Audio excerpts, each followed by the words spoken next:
হুম। আসসালামু আলাইকুম। কেমন আছেন সবাই? আমি তো আছি, আল্লাহর রহমতে ভালোই আছি।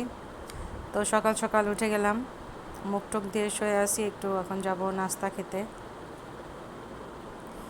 তো অনেক দিন পর একটু বাসা থেকে বের হলাম। আসলে ঘরে থাকতে থাকতে আমি পুরো বোর হয়ে গেছিলাম। এখন আর ভালো লাগে না। তো সবাই বলে যে তুই একটু ঘোরাফেরা কর, এভাবে ঘরের ভিতরে থাকিস না। আমার মুখটা দেখে আমি বুঝতে পারছি মুখের অনেক জায়গায় স্পট পড়ে গেছে।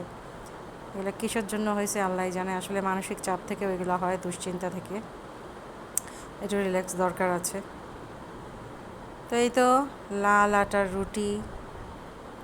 লাল আটার রুটি শরীরের জন্য খুবই ভালো। এখানে আছে আলু ভাজি আর আছে ডিম ভাজা। আমি আর আমার মেয়ে কিন্তু খেয়ে নিয়েছি, তারপরে ভুলে গিয়েছিলাম ভিডিও করতে। তারপরে মনে হলো যে আপনাদেরকে একটু দেখাই। আর এখানে আছে আনারস আর আম। আমি এখন চা খাচ্ছি। নাস্তা খাওয়া শেষ, এখন চা খাবো। চাটা লেবু দিয়ে বানানো, ভালোই হয়েছিল খেতে।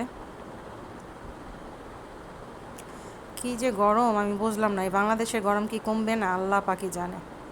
কোথাও শান্তি নেই এই গরমের জ্বালায়, যেইখানেই যান এই অবস্থা হয়েছে।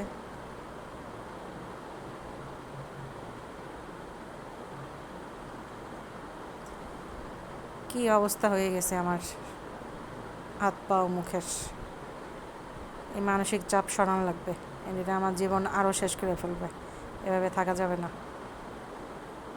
এরপর যাবো ইনশাল্লাহ বরিশালে, আমার খালার কাছে ঘুরতে হবে।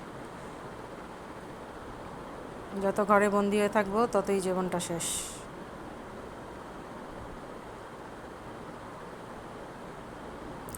চাটা খেয়ে যাবো একটু ছাদে। তো এই তো ছোট্ট একটা ভিডিও, সকালে কি করলাম ওইটাই শেয়ার করলাম। আসলে কোথাও এসে না ভিডিও এভাবে শেয়ার করা হয় না, তাও আমি তো শেয়ার করলাম। আমার কথা বা ভিডিওতে কোথাও যদি কোনো ভুল হয়ে থাকে সেটা অবশ্যই আপনারা ক্ষমা সুন্দর দৃষ্টিতে দেখবেন। ভিডিও দেখার পরে যদি ভালো লাগে লাইক কমেন্ট শেয়ার সাবস্ক্রাইব করবেন।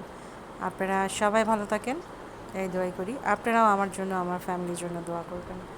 আর আমার জন্য একটু দোয়া করবেন, আল্লাহ জানি শারীরিক মানসিকভাবে আমাকে সুস্থ রাখেন। যত ভুল ত্রুটি আল্লাহ যেন ক্ষমা করে দেন। তো ঠিক আছে, সবাই ভালো থাকেন। আল্লাহ হাফেজ। আসসালামু আলাইকুম।